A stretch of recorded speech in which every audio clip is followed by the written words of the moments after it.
Welcome into Extra Time. We've got the boys here. Our Nedum Onuoha has been waiting patiently on the other side of the world to answer some questions, and I have them right here.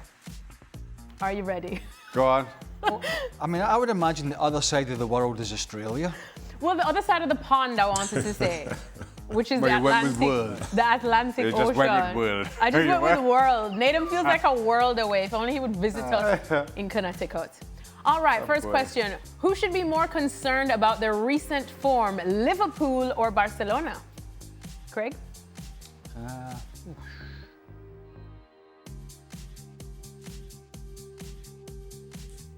I'm going with Liverpool while Craig's thinking. Yeah, I'm still, no, it's because both. Shaka to get in front. Yeah, I've watched a lot of both. I would say Liverpool. Okay. I would say Liverpool. Yeah. Because he's just got a lot more to fix, you think, than Barca? Yeah, I mean, the Barca midfield generally has operated well. The front line has, even this season. It's really the back line and maybe the work rate, the closing down the pressing, which was a problem in this game against Sevilla. Whereas Liverpool, he's got problems with new signings, he's got problems with superstars, he's got problems with Mo Salah not performing, he's got full-backs who are not integrating well into this back line. He's got lots to think about before he even thinks about who's going to be his number 9, because, you know, Alexander Isak's, he was just going to come in and be the number 9, but Ekitike, he really threw his hat in the ring early in the season. Yeah. So there's a lot, I think, a lot more thinking to do for Arne Slot. Nedum, you going with Liverpool as well? Yeah, I would say so. And I think more so in regards to those new signings having not necessarily hit the ground running apart from Ekitike. And you'd look as well, like which of the more established Liverpool players have been playing well this year? Well, it's not Salah. You know, for example, it's not Konate. It's not necessarily people in that midfield. So yes, I think that sort of dip in form is probably more alarming, especially for them to lose 3 games in a row. If they would have gone 3 games without a win, that's one thing. But to lose all 3, I think that's a bigger concern. All right, well, we're going to stick with Nedum because the next question is for you. For Nedum, what do you think it will take for players to strike or speak up in an organized way about the match load?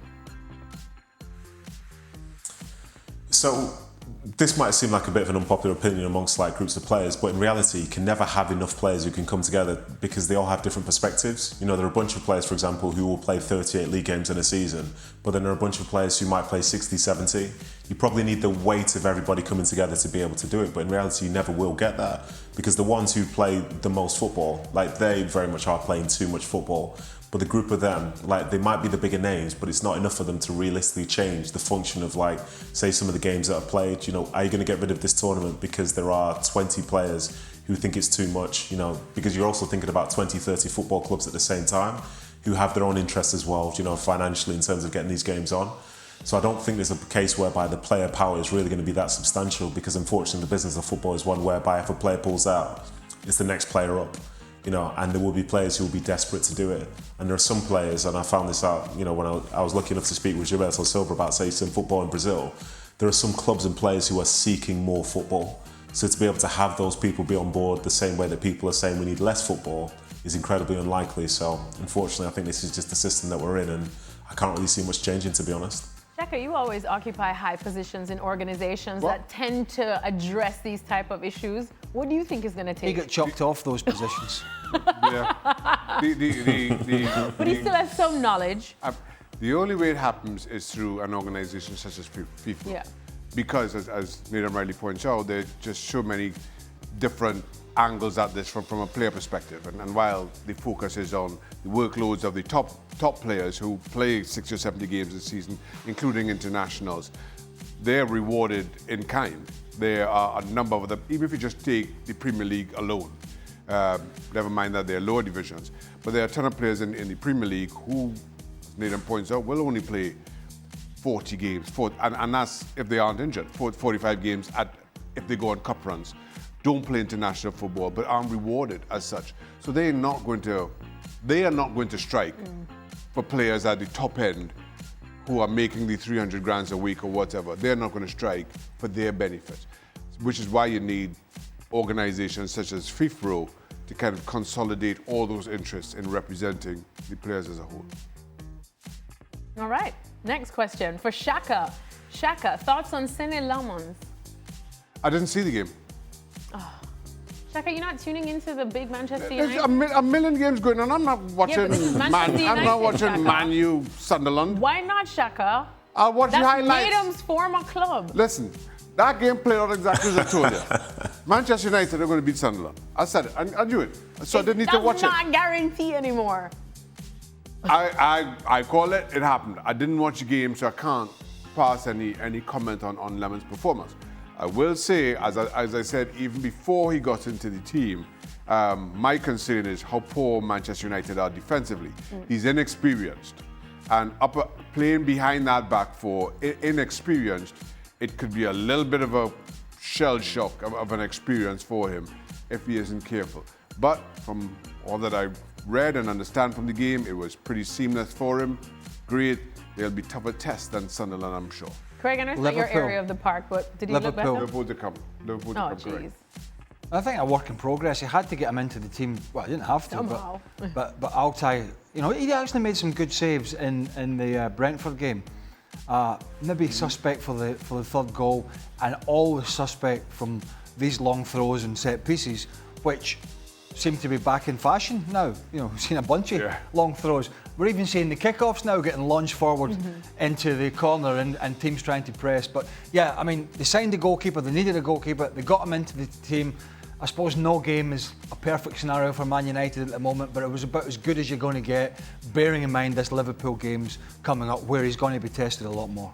Oh, man, can I avoid that Liverpool game? Jeez. Can I be off that week? You're on a run. You're on a run. A run of one game, Shaka. And every time United go on a run, it's like you turn a corner into a wall. I keep saying it, and Questions. Liverpool could be that wall. Sorry. Let me get to the next question. Who are your El Clasico favorites as of today? Nedum, let me start with you, considering both Real Madrid and Barcelona have shown that they have some vulnerabilities. By the way, turn a corner and hit a wall is a great line, but I think I'm going to go for Real Madrid. I think given the form that Mbappe's in and the high line that Barcelona are sort of being exposed for, as we saw today, I think I'm going to have to lean towards them because Mbappe has been offside probably 1,000 times since he's been trying to play Barca, but I feel like this year might be a little bit different, so I'm going to lean towards them in this occasion. And we still don't know if Lamine Yamal will be back in time. Maybe back. Yeah, I think you've got to look at Real Madrid at the moment and say, I would be licking my chops, even though they got hammered in the Madrid derby. You know, your Barcelona defensively over the last few weeks, particularly today, I mean, it was so bad, so bad. The first one is where? Where's the first one? In Madrid. Is it Madrid? Yeah, Real Madrid. End of October. That's simple. Pay mortgage on it. 26th of October on ESPN. Pay mortgage on it, Alexis. Put your mortgage. I don't have a mortgage. I rent, Shaka. But if you want to give me a down payment for a house, we'll take it. Craig's mortgage on it. Next question is for Shaka. Does Shaka miss driving his Maserati? I do. You do. What do you drive now? Ford Fusion hybrid. How the mighty have fallen. Yeah, you can't beat that 40 miles to the gallon, let me tell you. You're just a man of the people now, aren't you? That's, you know, He's a man of the people. That's You went from how being- my life is. You went from being East End of London, big time Charlie, swanning around. I bet you had a bunch of gold chains on you as No, well. I did not have any gold chains. No, Watch, you. a Rolex I was zooming around East London. It was great. in your Maserati. And now you're Now I'm zooming just- around Massachusetts yes, and now I'm- Connecticut now I'm- in a Ford Fusion. Yes, I'm concerned about the environment and all that. I love that for you, Shaka. How many miles has that thing got on it? Right now, I've got about 290,000 miles on it. 290? 290. Wow. And it's still going? Still going. Wow. Love that. Shaka's a man of the environment and people. Humble. Yeah. All right. Next question's for Nedum. And Nedum, it was a question I That's asked right. you in the show. Are City becoming too Haaland dependent these days? Nah, I don't think so. I don't think so at all. I think there are other players who will chip in with their goals, and Haaland will get his number. He always will.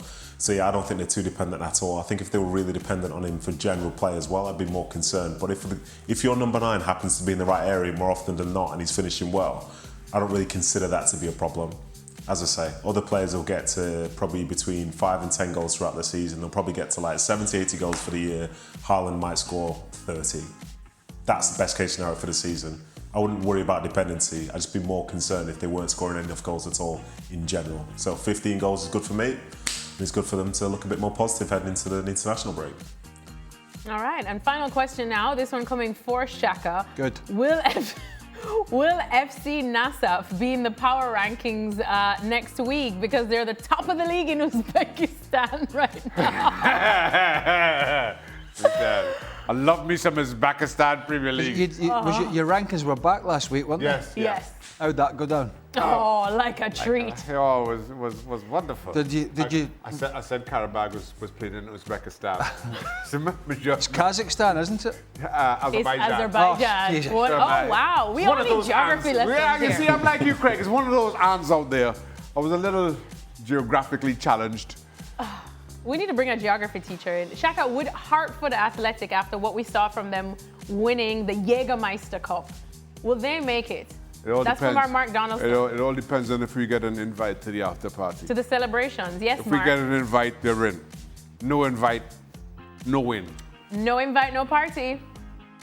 Well, that's usually Simple how as it that. goes. All right, well, that's it. That's all for Extra Time. Make sure to tune into the show more tomorrow. questions. No more Shaka, questions. When are you having more power rankings? Not tomorrow. Thursday. Oh, it's every Thursday. Thursdays is power rankings. Man. Well, day. you have to wait a couple more days for Shaka's power rankings, but Kay will be back with the boys tomorrow to talk Or about maybe plenty Friday. more. I'm not on Oh, Thursday. Shaka, come on, Maybe man. Friday or Wednesday.